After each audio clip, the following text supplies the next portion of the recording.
جی اعوذ باللہ من الشیطان الرجیم بسم اللہ الرحمن الرحیم اللہم صلی علی محمد وعلی محمد وعجل فرج المجمعین المعصومین بسم اللہ الرحمن الرحیم۔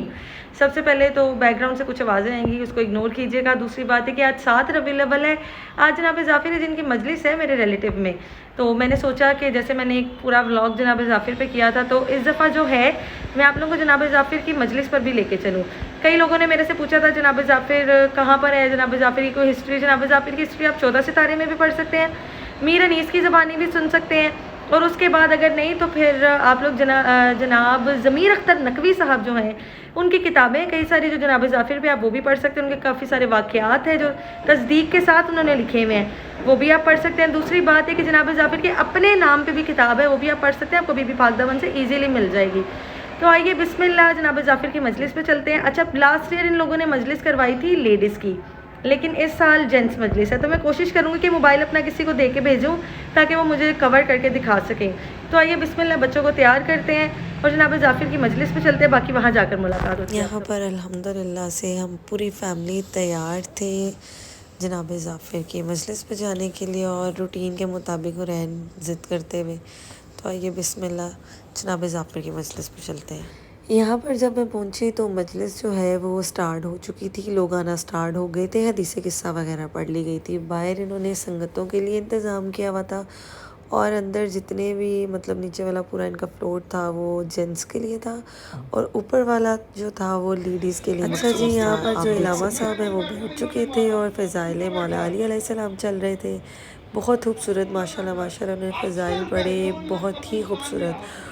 اور جو جناب ظافر کا واقعہ تھا وہ مصائب میں آیا، تو میں نے مصائب جو تھے وہ پورے کور کیے تھے تاکہ جن لوگوں کو نہیں پتہ جناب ظافر کا ان کو اور اچھے طریقے سے پتہ چل جائے۔ جو لوگ مجھ پہ تنقید کر رہے تھے کہ کون ہے جناب ظافر، ہسٹری میں نہیں ہے، یہ خاص جو پارٹ ہے نا میں نے ان سب کے لیے ریکارڈ کیا تھا۔ اور ماشاءاللہ ماشاءاللہ مجلس بہت منظوری والی تھی، بہت رعب والی تھی، بہت جلالت والی تھی، اور مجلس بہت بہت بہت زیادہ اچھی تھی۔ فضائل اتنے خوبصورت تھے، اور مصائب تو پھر آپ کو پتہ ہے کہ وہ تو پھر ہوتے ہی ہوتے ہیں۔ تو آئیے بسم اللہ مجلس۔ انیس کا ببل شیر ہوتا ہے،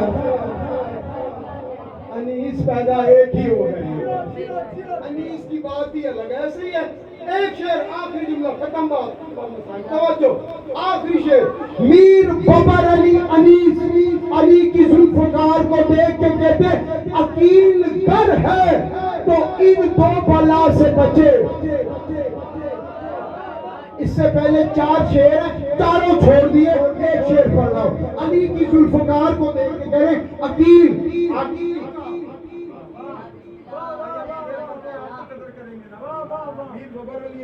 شعر کی قدر کریں گے نا۔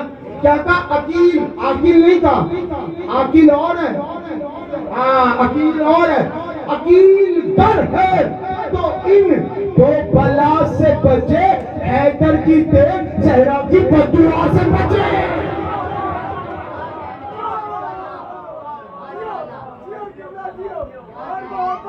کیا وجہ ہے کہ انیس کا کلام جب پڑھا جاتا ہے ایسا لگتا ہے یہ آنکھوں کے سامنے واقع کربلا۔ انیس صرف شاعر نہیں تھے، عالم دین تھے، بچوں کو درس قرآن دیا کرتے تھے۔ ایک دن درس دے رہے تھے، درس دیتے ہوئے ایک چھوٹا سا بچہ آیا باہر سے، کہتا ہے باہر ایک مستور کھڑی ہیں آپ کو بلا رہی ہیں۔ میر ببر علی انیس درس دے رہے ہیں قرآن کا، کہا باہر ایک مستور ہے آپ کو بلا رہی ہے۔ میر ببر علی انیس نے درس چھوڑا، باہر آئے، دیکھا ایک مستور ہے، سیاہ برقع پہنا ہوا ہے، ساتھ ایک چھوٹا سا بچہ ہے۔ کہا آپ کیوں آئی ہیں؟ مجھے بلا لیتی، آپ نے کیوں زحمت کی، مجھے بلا لیتی۔ کہا نہیں، کام مجھے تھا، مجھے آنا پڑا۔ کیوں آئی ہیں آپ؟ کہا یہ میرا بیٹا ہے، میں نے خدا سے منت مانی تھی کہ اگر میرے ہاں بیٹا ہوا تو میں اسے عالم دین بناؤں گا، دین کی خدمت کے لیے وقف کروں گی۔ مجھے پتا ہے آپ بچوں کو پڑھاتے ہیں، اگر ہو سکے تو اس بچے کو بھی اس درس میں داخلہ دے دیں۔ میر انیس نے کہا ٹھیک ہے، میں تو سب کو پڑھاتا ہوں، تمہارا بیٹا بھی آ جایا کرے، چھوٹا سا بیٹا ہے، میں اسے بھی پڑھا دیا کروں گا۔ وہ روز آنا درس میں آنے لگا۔ کچھ دن گزرے کہ انیس کی زوجہ بیمار ہو گئی، میر انیس کی زوجہ بیمار ہو گئی. جیسے ہی بیمار ہوئی حکیم کو بلایا گیا. حکیم آیا, حکیم نے دیکھا, دیکھنے کے بعد کہتا ہے ان کا بچنا بہت مشکل ہے. پریشان ہو گئے میر بابر علی انیس, پریشان ہو گئے. کہا کیا وجہ ہے؟ کہا اصل میں وجہ یہ ہے کہ بچ تو یہ جائیں مگر یہاں سے ہزاروں میل فاصلے پر ایک شاہی محل ہے, اس محل کے اندر ایک پودا لگا ہوا ہے, اگر اس کے پتے ابھی ابھی مل جائیں تو ان کی جان بچ سکتی ہے, کچھ دیر ہو جائے تو یہ مر جائے. شاہی محل, توجہ, شاہی محل ایک پودا, کیا اس میں پودا ہے, اس کے پتے اگر ابھی مل جائیں ان کی جان بچ جائے گی. ہزاروں میل فاصلہ اس وقت کا دور. انیس نے کہا تم کیسے جائیں گے, اتنی جلدی کوئی لا ہی نہیں سکتا. درس دینے کے لیے مسجد میں آ گئے, پریشان بیٹھے ہیں. وہی شاگرد جو چند دن پہلے جس کا داخلہ ہوا تھا, استاد کو پریشان دیکھا, استاد کے پاس آ کے بیٹھ گیا, قدموں پہ ہاتھ لگا کے کہتا ہے استاد جی آپ پریشان ہیں, اگر میرے لیے کوئی خدمت ہے تو میں کچھ کروں. کہا میں پریشان تو ہوں مگر تو کچھ کر نہیں سکتا. استاد پریشانی کیا ہے؟ کہا پریشانی یہ ہے کہ میری زوجہ انتہائی بیمار ہو گئی ہے اور چند دن ہیں وہ مرنے والی ہے. اچھا کیا ہوا؟ اس طرح حکیم نے بتایا. تو کوئی علاج کا علاج تو بتایا ہے مگر ہو نہیں سکتا. کہا کیوں علاج کیوں نہیں ہو سکتا؟ کہا ہزاروں میل فاصلے پہ شاہی محل ہے, اس میں ایک جڑی بوٹی ہے, اس کا پتہ لانا ہے, ابھی چند گھنٹوں میں آ گیا تو بچ جائے گی, نہ آیا تو مر جائے گی. اس نے ہاتھوں کو جوڑ کے کہا اگر کہیں تو وہ پتے میں لے آؤں. دل سے سنیے گا, دل سے سنیے گا. اگر آپ کہیں بھائی جن سے منسوب ہے مجلس میں وہاں تک آ رہا ہوں, اگر آپ کہیں تو وہ پتے شاہی محل سے میں لے آؤں. کہا بیٹا مذاق نہ کرو, ایسی بات نہیں ہے, اتنی دور کا سفر, تو چھوٹا سا بچہ, تو نہیں لا سکتا بیٹے. ایسی مذاق میرے دل کو تسلی نہ دے, میرا دل آگے اداس ہے, میری زوجہ مرنے والی ہے, آگے دل اداس ہوا ہے, تسلی نہ دے. نہیں استاد جی 2 منٹ کا مجھے ٹائم دے, میں لے آتا ہوں. اب انیس آگے پریشان تھے. کہا چل اچھا ٹھیک ہے, وہ سمجھے یہی مذاق کر رہا ہے, بچہ ہے چھوٹا, اچھا جا لے آ.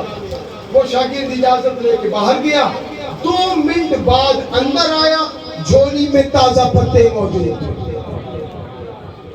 ہزاروں میل فاصلہ 2 منٹ میں طے کر کے تازہ پتے جھولی میں ڈال لے کے آیا. استاد جی یہ لے. انیس نے دیکھا, پریشان ہو ہے, پتے لیے, حکیم کو بلایا, جلدی آ جا, پتے آ گئے اسی جڑی بوٹی کے. اس نے دیکھا, حیران و پریشان, اتنی جلدی میر بابر علی انیس کیسے لے آئے ہو؟ کہا جہاں سے بھی آئے یہ بعد میں دیکھیں گے, علاج کر. اس نے دوائی بنائی, علاج شروع کیا, زوجہ کی طبیعت صحیح ہونا شروع ہو گئی. زوجہ کی اب دیکھیے گا بھائی, پہلے تو میر بابر علی انیس پریشان تھے نا, زوجہ کی طبیعت, اب تو زوجہ کی طبیعت صحیح ہے, اب خوش ہونا چاہیے. بولے میرے ساتھ, بولے میں, میری بڑی محنت کا مضمون ہے, اب خوش ہونا چاہیے. نہیں, انیس پھر بھی خوش ہے. پھر درس لینے آئے تو پھر پریشان. شاگرد نے دیکھا استاد جی پہلے بھی پریشان تھے, اب بھی پریشان ہے, اب بھی پریشان ہے. کہا ہاں. تو اب کیوں پریشان ہے؟ تو اب پریشان اس لیے ہوں, مجھے سچ بتا تو کون ہے. یہ کسی عام بچے کا کام نہیں ہے, یہ کسی, مجھے پتا ہے عالم ہے نا, عالم ہے میر بابر علی انیس, پہچان گئے, مجھے پتا ہے یہ کسی عام بچے کا کام نہیں ہے. مجھے سچ بتا تو کون ہے. تو استاد جی اگر میں سچ بتا دوں گا آپ مجھے درس میں سے نکال دیں گے. نہیں نکالوں گا, میں وعدہ کر رہا ہوں, کیوں نکالوں گا, بتا. جی پھر بھی پڑھایا کروں گا. اچھا اگر وعدہ کیا ہے نا کہ نہیں نکالیں گے, پھر سنیں, میں انسان نہیں میں جن ہوں, میں انسان نہیں میں جن ہوں, اور میں زعفر جن کا پوتا ہوں. ادھر زعفر جن کا نام آیا, انیس رو کے کہتے ہیں وہی زعفر جس نے حسین کی مدد کے لیے استغاثہ دیا تھا, وہی زعفر جو حسین کی مدد کے لیے آیا تھا. ہاں استاد جی میں اسی کا پوتا ہوں. میر بابر علی انیس نے کہا بہت اچھے تھے, خدا ان کے درجات بلند فرمائے. کہا استاد جی وہ بہت اچھے تھے نہیں, ابھی بھی ہیں. ابھی بھی زندہ ہے؟ جنوں کی عمریں بہت ہوتی ہیں بابا جی, ابھی بھی زندہ ہے؟ کہا ہاں ابھی بھی زندہ ہے. سنیے گا, جس کے دل میں کربلا ہو مسائل کی ضرورت نہیں ہوتی, وہ جملے پہ رو پڑتا ہے. دیکھ کے کہتا ہے اچھا ابھی بھی زندہ ہے. میر انیس نے جعفر جن کے پوتے سے پوچھا ابھی بھی جعفر زندہ؟ ہاں زندہ ہے. دیکھ کے کہنے لگا مجھے بتا اس وقت جعفر جن کی حالت کیا ہے. جعفر جن کا پوتا دیکھ کے کہتا ہے کربلا کے واقعے کے بعد جعفر نے جنگلوں کا رخ کر لیا ہے. جعفر کے بالوں میں خاک ہے, کپڑے پھٹے ہوئے ہیں, ہر جگہ حسین کی عزاداری کرتا ہے. جزاک اللہ جزاک اللہ جزاک اللہ. بڑی قبولیت والی مجلس, جعفر جن سے منسوب ہے مجلس بھائی جان. کربلا کے واقعے کے بعد جعفر نے رخ کر لیا ہے جنگلوں کی طرف, کپڑے پھٹے, بالوں میں خاک, ہر جگہ عزاداری حسین کا. میر انیس کو پتا چلا نا جعفر جن زندہ, کیوں کلام میں اثر ہے, کیوں کلام میں اثر ہے. دیکھ کے کہتے ہیں اگر یہ بات ہے تو تجھے میرا ایک کام کرنا پڑے گا. دیکھ میں تیرا استاد ہوں, مگر استاد ہو کے تجھے حکم نہیں دے رہا, تجھ سے التجا کرتا ہوں. ایک مرتبہ جعفر سے کہہ انیس تجھ سے ملنا چاہتا. مولا تیری ماں ابھی واپس جا, ابھی واپس جا. اپنے دادا سے کہہ میر بابر علی انیس ملنا چاہتا ہوں. اسی وقت بابا جی اسی وقت دیا, پوتا اس کا اسی وقت دیا. کچھ دیر کے بعد واپس آیا. ہاں دادا سے کہا تھا؟ جی استاد جی, ہاتھوں کو جوڑے ہوئے. جی استاد جی میں گیا تھا, میں نے اپنے دادا سے کہا اور دادا نے نا صاف منع کر دیا ہے, وہ آپ سے نہیں مل سکتے. کہا کیوں منع کیا ہے؟ کہا میرے دادا نے جواب یہ دیا مجھے پتا ہے انیس مجھے کیوں بلا رہا ہے. جعفر جن کہتا ہے مجھے پتا ہے انیس مجھے کیوں بلا رہا ہے. جعفر کہتا ہے مجھے پتا ہے جب انیس مجھ سے ملے گا نا واقعہ کربلا کا حال پوچھے گا اور جعفر مرنے سے پہلے مر جائے گا. جعفر انیس کو کیسے بتائے گا حسین کیسے شہید ہوئے. جزاک اللہ جزاک اللہ. بڑی جلالی مجلس ہوتی ہے جو جعفر جن سے منسوب. آج بھی جنات بھائی جان مجلسیں کرتے ہیں, آج بھی جنات مجلسیں کرتے ہیں. کہا جعفر نے منع کر دیا. سنیے گا, جعفر نے منع کر دیا. اب جو انیس نے جعفر کے پوتے کو پیغام دیا نا وہ سن لیا تو مجلس مکمل ہو گئی. انیس دیکھ کے کہتے ہیں دوبارہ جا, دوبارہ جا اور اپنے دادا کو یہ پیغام دے اور آ جا. بس یہ پیغام دے دے, آخری پیغام. اگر ملتا ہے ٹھیک ہے, نہیں ملتا تو کوئی بات نہیں. یہ پیغام ایک جملہ انیس نے جعفر کے پوتے سے کہا. جعفر کا پوتا گیا, جعفر کے کان میں وہ جملہ کہا, بس وہ جملہ کہنے کی دیر تھی. جعفر ملنے کے لیے تیار ہو گیا, جعفر ملنے کے لیے تیار ہو گیا. وہ جملہ یہ تھا انیس نے کہا تھا جعفر سے کہنا اگر تم مجھ سے نہیں ملتا تو قیامت والے دن میں سیدہ سے شکایت کروں گا تیرے بچے حسین کے مسائل سننے تھے, جعفر نے مجھے سنائے نہیں. جعفر کہتے ہیں جلدی گئے, انیس سے کہے جمعرات کا روز ہوگا, یہ مسجد ہوگی, میں اس سے مل لوں گا. مسجد کے مینارے کے نیچے جمعرات کا روز آیا. جعفر بے قرار ہو کر انیس کے آنے سے پہلے جعفر موت ہو.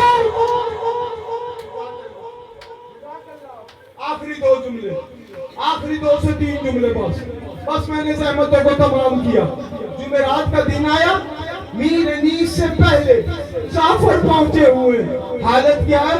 بالوں میں خاک, کپڑے پھٹے ہوئے ہیں, آنکھوں میں آنسو ہیں, رو رہے ہیں, آنکھوں کی پلکیں زمین تک لٹکی ہوئی ہیں. اس حالت میں حسین کے مسائل کو یاد کر کر کے جعفر رو رہے ہیں, جعفر رو رہے ہیں, آنسو باہر. انیس سامنے آئے.